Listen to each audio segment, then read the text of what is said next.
capítulo 42. Jó 42. No final, né? É igual um filme que a gente assiste o final e fica feliz, que o meio do filme é cheio de aflição, de tristeza, de angústia, mas o final vale a pena. No livro de Jó ele passa por tantas dificuldades, né?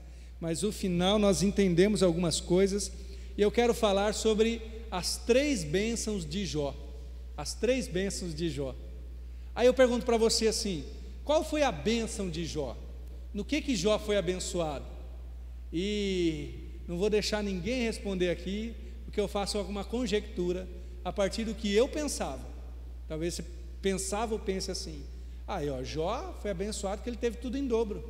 Está vendo? Vale a pena passar por tudo isso, que depois o seu gado vai dobrar, a sua renda vai melhorar. Mas essa não é a bênção de Jó aqui, não. Isso é lá o final, falaremos sobre isso também. Mas Jó é abençoado de diversas formas e de maneiras que às vezes a gente se esquece. Eu já falei pelo menos sobre a primeira aqui com os irmãos, mas hoje eu quero falar sobre as 3 bênçãos. Então nós vamos ler Jó 42, do 1 até, vamos ler até o final, do 1 ao 17, onde ele é plenamente abençoado, tá bom? O texto bíblico diz assim: então respondeu Jó ao Senhor e disse: bem sei eu que tudo podes, e nenhum dos teus pensamentos pode ser impedido. Quem é aquele, dizes tu, que sem conhecimento encobre o conselho? Por isso falei do que não entendia, coisas que para mim eram maravilhosíssimas e que eu não compreendia. Escuta-me, pois, e eu falarei, e eu te perguntarei, e tu ensina-me. Com o ouvir dos meus ouvidos ouvi, mas agora te veem os meus olhos. Por isso me abomino e me arrependo no pó e na cinza. Sucedeu, pois, que acabando o Senhor de dizer a Jó aquelas palavras, o Senhor disse a Elifas, o temanita: a minha ira se acendeu contra ti e contra os teus 2 amigos, porque não dissestes de mim o que era reto, como o meu servo Jó. Tomai, pois, 7 bezerros, 7 carneiros, ide ao meu servo Jó, oferecei holocaustos por vós, e o meu servo Jó orará por vós, porque deveras a ele aceitarei, para que eu vos não trate conforme a vossa loucura, porque vós não falaste de mim o que era reto, como o meu servo Jó. Então foram Elifas, o temanita, Bildade, o suíta, e Zofar, o naamita, e fizeram como o Senhor lhe dissera, e o Senhor aceitou a face de Jó. E o Senhor virou o cativeiro de Jó quando orava pelos seus amigos, e o Senhor acrescentou a Jó outro tanto em dobro a tudo quanto dantes possuía. Então vieram a ele todos os seus irmãos e todas as suas irmãs e todos quanto dantes o conheceram, e comeram com ele pão em sua casa e se condoeram dele e o consolaram de todo o mal que o Senhor lhe havia enviado, e cada um deles lhe deu uma peça de dinheiro e cada um pendente de ouro. E assim abençoou o Senhor o último estado de Jó mais do que o primeiro, porque teve 14.000 ovelhas, 6.000 camelos, 1.000 juntas de bois e 1.000 jumentas. Também teve 7 filhos, e 3 filhas. Espera aí que caiu. É o peso da Bíblia, aí nem o pedestal aguenta. Chamou o nome da primeira Gemima, e o nome da outra Késia, e o nome da terceira Queren-Apuque. E em toda a terra não se acharam mulheres tão formosas como as filhas de Jó, e seu pai lhes deu herança entre seus irmãos. Depois disso viveu Jó 140 anos, viu aos seus filhos e aos filhos de seus filhos até a 4ª geração. Então morreu Jó, velho e farto de dias. Amém? Quanta bênção Jó teve aqui. Eu falei 3, mas olha, só a nível introdutório, tem vários que eu não vou contar aqui, como ter tido novamente filhos, como ter tido as filhas mais bonitas. Isso é uma bênção para um pai, né? As filhas mais bonitas, e ele lhes deu herança também, que não era habitual. Então deu herança para suas filhas. Ele viveu depois disso 140 anos, viu os filhos dos filhos, até a 4ª geração, morreu farto de dias. Grandes bênçãos o Senhor deu a Jó, que coisa maravilhosa. Mas Jó começa a ser abençoado já no começo do capítulo 42, e não apenas no final. São 3 bênçãos que nós podemos ter conforme a palavra de Deus nos ensina. Sabe qual é a primeira delas? A primeira bênção de Jó, e a maior de todas, na verdade, é a bênção da qual vem todas as outras. E com isso tudo eu poderia dizer que Jó teve só uma bênção, que se dividiu em várias, tá? Mas essa é a grande, é a presença de Deus. Essa foi a grande bênção de Jó. E por presença de Deus, eu não quero dizer apenas a experiência momentânea de sentir-se bem, como às vezes a gente fala assim: fui ao culto e experimentei a presença de Deus. Amém, isso é verdade, mas Jó teve uma satisfação plena no Senhor. Qual que é a história de Jó? Você sabe muito bem. Deus instiga Satanás para que Satanás, falando, observasse o meu servo Jó, homem reto, íntegro, né? Satanás fala: ele só te louva por tudo que ele tem, então pode tirar. Aí é tirado, capítulo 1, e Jó fica firme com Deus. Ele fala para a mulher dele: olha, eu recebi o bem de Deus, porque não o mal. Veja que Jó está achando que o mal veio até de Deus, porque ele não sabe o que a gente sabe da revelação bíblica. Inclusive ninguém diz que Jó soube, aliás. Aí o capítulo 2, Satanás fala assim: mas ele tem saúde, então pode tocar, mexer na saúde dele, só não tira a vida dele. E aí ele fica lá nas suas grandes feridas, no seu grande mal, e ainda recebe os 3 amigos. Aí esse já é a segunda parte, os 3 amigos de Jó. Olha só que bênção, hein? A gente pode dizer que os amigos de Jó são tais quais os amigos da onça, porque os amigos de Jó são muito bons de teologia. Eles erram em algumas coisas, mas eles acertam em muitas coisas. Qual que é o problema dos amigos de Jó? Eles têm algumas coisas erradas, mas eles também são inflexíveis. Os amigos de Jó acreditam naquilo que é chamado de teologia da retribuição. Sabe o que é isso? É que se você fizer algo correto, Deus vai te abençoar. Então a ideia é assim: olha, se você fizer tudo certinho, você vai ter uma vida ótima, porque não tem como Deus não abençoar quem faz tudo certinho. Mas a vida não é assim. É verdade que nós temos coisas da vida que nós temos que fazer certo. É verdade que há consequências de erros, claro. Então a gente faz aquilo que é correto. Primeiro porque a gente ama Deus, quer agradá-lo, e também porque a gente sabe que se a gente plantar coisas boas, nós podemos colher. Mas existe algo sobre a vida que está acima disso, que são as coisas que nós não controlamos. A gente já viu gente fazer tudo certo e ter uma doença terrível. Gente fazer tudo certo e sofrer com a sua família, com a sua saúde, como eu falei. Eu me lembro do testemunho de um homem de Deus, ganhou muita gente para Jesus, inclusive escreveu muitos hinos, e ele sofreu com uma severa depressão. Isso lá em 1700, 1800, alguma coisa assim. Não tinha muitos estudos. Talvez hoje, se ele tivesse um tratamento, um medicamento, mas aquele homem sofreu até o fim da vida com uma severa depressão, e foi um grande servo de Deus. Então essa lei inflexível da retribuição não cabe em tudo.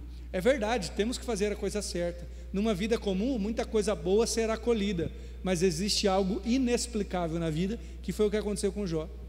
E aí fica esse debate: Zofar, Bildade e Elifas, e depois entra até um quarto amigo, o Eliú, falam para Jó: Jó, você com certeza pecou.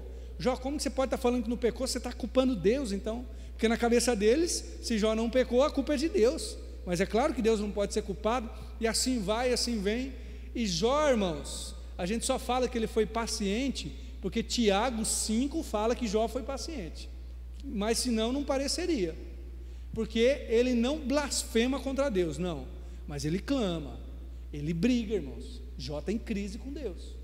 Jó fala assim: Senhor, se o Senhor descesse aqui, se tivesse alguma testemunha, eu apresentaria o meu caso. É como se ele dissesse assim: olha, Deus, eu não quero que o Senhor seja o juiz, o Senhor é o meu oponente num tribunal. É isso que Jó fala. Jó amaldiçoou o dia que nasceu, que seja maldito aquele dia em que gritaram: é um menino. Porque era motivo de grande alegria na cultura ter nascido um menino. Que aquele dia seja um dia de escuridão, de trevas.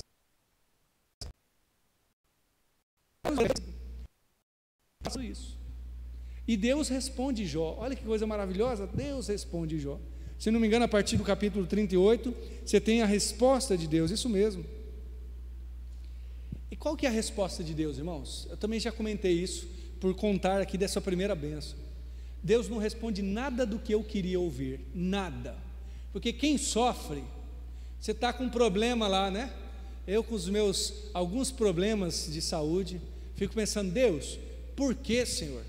E a gente quer que Deus venha e responda assim, olha, é por causa disso, disso. No caso de Jó, né, a vontade seria que Deus dissesse assim, Jó, perceba aí que eu falei com Satanás, mas você está mostrando a minha glória, fica tranquilo. Opa, que beleza. Não, Deus não fala isso.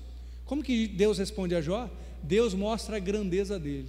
Onde você estava, Jó? Quando eu criei as constelações, né, a Úrsula, o Órion, quando eu dei limite ao mar. Jó, você consegue controlar o Behemoth e o Leviatã, dois animais muito estranhos ali no texto? Foi você que criou ele, Jó? Deus rebaixa Jó. Que resposta estranha, né? Sabe por quê, irmãos? Porque Deus está mostrando a grandeza dele, como Deus é grande, soberano, poderoso. O consolo de Deus vem não em nos responder naquele nosso mundinho, vem em expandir a nossa visão. Opa, Deus é muito maior do que isso. E a primeira grande bênção é Deus apresentar Ele mesmo. Sabe como que eu percebo isso? No verso famosíssimo, que é o 5 do 42, com o ouvir dos meus ouvidos ouvi, mas agora te veem os meus olhos. Cadê o consolo de Jó? Conhecer a Deus, conhecer a Deus. Eu e você somos consolados por Deus, não quando Deus nos responde tudo, mas quando Deus, no meio do sofrimento, nos faz ver a Ele. Essa é a grande bênção de Jó. Poderia ser só uma bênção de Jó, porque é conhecer a Deus. Se o seu sofrimento te leva a conhecer a Deus, Deus está consolando você de uma maneira graciosa e maravilhosa, porque isso é mais consolo do que se Deus tirasse o sofrimento e te desse conforto. Quer ver alguém que passou por isso? Alguém que traduz isso. Eu acho que eu não preciso nem falar algo a mais. 2 Coríntios 12, o apóstolo Paulo tem um espinho na carne, né? E ele ora 3 vezes ao Senhor, Senhor, tira de mim. E o que Deus responde para ele? Deus responde para ele assim, eu sou suficiente, não é isso? A minha graça te basta, porque o meu poder se aperfeiçoa na fraqueza. Aí ele entende e diz assim, então de boa vontade me gloriarei nas minhas fraquezas, para que o poder de Jesus seja abundante em mim. Olha que coisa maravilhosa. Paulo entendeu, Deus me consola com Ele, e não com a mudança do meu estado. O estado de Jó vai mudar sim, Deus também faz isso, Ele é gracioso, mais do que imaginamos. Deus é um Deus que muda a condição em que nós estamos, é verdade, Ele cura, restaura, traz alívio para o coração, mas qual que é o ponto central disso? É Ele mesmo. Se no seu sofrimento você encontrou Deus, você foi consolado. Se no seu sofrimento Deus revelou, ou melhor, você se tornou mais sensível para ouvir a voz de Deus, eu não quero ser leviano, não quero aplaudir nenhum sofrimento aqui, mas o seu sofrimento valeu a pena. Por quê? Porque quando Deus se apresenta, é melhor ter conhecido a Ele do que não ter passado por aquilo. E aí eu tenho um certo testemunho, como que eu posso dizer assim, imaginativo, que passou pela minha cabeça, né? Talvez, eu acho que eu já compartilhei com os irmãos também. Eu nasci com um problema no coração, os irmãos sabem disso, né? Como diz o ditado, tão cansados de saber. Mas quando eu era adolescente, eu orava muito, eu não aceitava, uma certa revolta mesmo. Por que eu nasci com esse problema? E orando a Deus, também já disse para os irmãos que eu queria ser jogador de futebol, né? Quem sabe seria o Neymar, nunca saberemos, né? Na verdade, provavelmente não, né? Mas orava e dizia, Deus, por que, Senhor? E aí depois passou, Deus me ajudou nesse processo de aceitação, é um processo de amadurecimento também.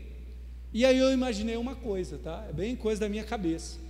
Fiquei imaginando assim, se hoje chegasse um anjo, porque sempre tem que ter um anjo nessas coisas, né? Então chega um anjo do céu e diz para mim assim, Daniel, Deus ouviu a sua oração, você vai ser curado, mas você tem duas opções, você pode ser curado agora e daí para frente, ou não, podemos voltar no tempo e você nasce sem esse problema no coração. Aí eu ficaria pensando, eu imaginando o anjo, o que eu responderia para o anjo? Eu não sei se você é maluco igual eu assim, mas eu sou um pouco. Aí eu diria assim, né? Olha, anjo, eu acho que é melhor me curar agora, que com tudo que eu já aprendi de Deus, tudo que eu amadureci por causa desse problema, valeu a pena. Então, de agora em diante, a gente esquece o que passou, daqui para frente zera tudo, né? Porque valeu a pena ter passado por tudo isso. É estranho dizer isso, né? O Senhor me ensinou muita coisa que talvez eu não teria aprendido, por não ter passado por determinadas situações. Aí eu fico imaginando assim, e se esse anjo chegar para mim aos 80 anos? Né? E o que eu responderia? Provavelmente a mesma coisa. Não, me cura daqui para frente. Então talvez o que eu estou passando, um sofrimento, ou o que eu passei, seja no final das contas motivo de agradecer a Deus. Senhor, eu te conheci mais do que conheceria se não tivesse passado por isso. Essa é a grande bênção de Jó, e talvez seja a grande bênção das nossas vidas. Um pastor chamado John Piper, ele diz assim: não desperdice o seu sofrimento, ou seja, leve ele até Jesus, que a sua dor, por maior que seja, faça você conhecer o Senhor. Essa é a primeira e maior bênção de Jó. Mas sabe qual que é a segunda bênção? Deus fala com os amigos de Jó, fala com Elifas, e Deus só vai perdoá-los se Jó fizer um holocausto a Deus em nome deles. E aí Jó faz. Enquanto Jó está fazendo esse holocausto, Deus, olha o que diz assim: o Senhor virou o cativeiro de Jó quando orava pelos seus amigos. Eu não sei se é só por causa disso, mas Deus tão sabiamente fez exatamente naquele momento. A segunda bênção de Jó, irmãos, é a bênção do perdão, que aí é uma bênção que tem a ver com Deus sim, mas é uma construção do próprio Jó. Irmãos, aqueles homens deram trabalho para Jó, né? Quanto tempo eles ficaram ali? Alguns tentam chegar num acordo, talvez um ano. Tem gente que fala em 7 anos, talvez porque 7, né, é um número ideal para os judeus, não sei, mas eles ficaram muito tempo enchendo a paciência de Jó, na verdade diminuindo ele, dizendo em nome de Deus aquilo que Deus não tinha dito, ferindo o coração de Jó. E se fosse com você? Se Deus dissesse assim: olha, essa pessoa que está te atazanando, eu só vou perdoar ela se você orar por ela. Eu ia dizer assim: então agora ele vai comer na minha mão, ele vai ter que beijar muito meu pé antes de eu orar por ele, não é não? Tudo que ele me fez passar, ele vai passar só o dobro. Olha como eu sou misericordioso, só o dobro, aí eu oro por ele. O que aconteceu com Jó? Não há nenhum registro que ele tenha titubeado. Eita, que homem de Deus, hein? Ele vai lá e ora. Agora eu fico imaginando, irmãos, tem gente que tem tudo, tem saúde, tem bens, propriedade, tem uma família saudável, enfim, e vive amargurado. Gente que você conversa, que tem mágoa de 30 anos atrás, que não resolveu. E aí, com isso tudo, eu fico imaginando Jó. Se Jó não tivesse perdoado seus amigos, agora os irmãos vão me perdoar, porque é uma imaginação do que não está na Bíblia, tá? Não estou afirmando nada disso, mas imagine como seriam os próximos 140 anos de Jó. Toda vez Jó ia dizer: vocês não sabem, meus filhos, teve uns homens aqui que me fizeram muito mal. Toda vez ele ia dizer: essa vida minha aqui não serve, porque olha o que me fizeram. Não, ele passou aqueles 140 anos certamente louvando o Senhor. Sabe por quê? Porque ele limpou o coração dele, por causa da bênção do perdão. Irmãos, Jó foi abençoado também por aquilo que ele aprendeu. Que você possa aprender, pode ser por meio dos sofrimentos, da revelação de Deus, mas aprender a perdoar, porque assim você poderá desfrutar de uma vida nova diante do Senhor. É possível que Deus mude o seu cativeiro enquanto você estiver orando pelo outro. Deus faz muito disso. Ele te abençoa quando você ora pelo outro. Que coisa maravilhosa, né? Vamos para a terceira bênção de Jó. Aí Jó é restaurado. Olha, está tudo conectado, porque Deus fala com Jó a bênção da presença de Deus. Aí Deus fala para Jó fazer o sacrifício, Jó faz, e ali, no perdão, ele restaura Jó. Olha só, vieram a ele todos os seus irmãos e irmãs, e tudo mais, e diz assim: consolaram de todo o mal que o Senhor lhe havia enviado, e cada um deles lhe deu uma peça de dinheiro. A gente gosta de lembrar da peça de dinheiro, a gente gosta de lembrar do que Jó recebeu em termos monetários, mas olha o que a Bíblia diz: eles vieram e consolaram a Jó. Eu acho que está atrelado o consolo, claro, dar ali a peça de dinheiro para ele ser restaurado, mas não foi só isso. Antes de dizer da restauração monetária, eles já estavam consolando Jó. Sabe qual é a terceira bênção de Jó aqui? A bênção da comunidade. Jó é abençoado porque ele tem irmãos e irmãs, gente que abraça ele. Jó sofreu da pior maneira, sabe qual é? Sofreu sozinho. Mas na hora que Deus resolveu restaurar Jó, sabe o que Deus fez? Chama a gente aqui, que eu vou usar esse monte de gente para restaurar você. Deus ainda faz isso, irmãos. Às vezes a gente fica pensando que é o anjo do céu, como eu, mas muitas vezes Deus vai usar, sabe quem? Pessoas, irmãos e irmãs, seja da nossa família, seja na fé, gente para ser caminho de restauração de Deus. Deus ainda usa, aliás, me parece que é uma preferência de Deus, usar carne, ou seja, gente para restaurar a gente. Então talvez o caminho de restauração, uma das bênçãos que eu posso ter na minha vida, é também abrir o meu coração, fazer parte de uma comunidade saudável, que busca a Deus, ter gente que caminha comigo, que vai orar por mim, que vai interceder pela minha vida, que vai me aconselhar, que vai ser usado por Deus para me abençoar. A terceira bênção de Jó, repito, é uma comunidade restauradora, a bênção da comunidade. Você tem gente que você pode ligar e pedir oração? Tem gente que você pode confiar diante de Deus e dizer: Senhor, essa pessoa aqui realmente é de confiança, caminha comigo, porque isso, irmãos, é uma grande bênção de Deus para nós. E aí vamos recapitular as 3 bênçãos de Jó. Como eu disse, poderia dizer da restauração dos filhos, ou de ter mais filhos, de toda a restauração financeira, mas a bênção da presença de Deus, a bênção do perdão e a bênção da comunidade restauraram a vida de Jó completamente. Glória a Deus por isso, né? Está te faltando alguma dessas coisas? Você precisa buscar em Deus alguma dessas coisas? Você possa fazer isso, para aprender com Jó, aprender com o Senhor e ter uma vida de fato abençoada. Amém? Nós vamos para o encerramento do nosso culto, e eu vou pedir para a irmã Helena estar orando, encerrando o nosso culto, né? Nos despedindo aí na presença de Jesus.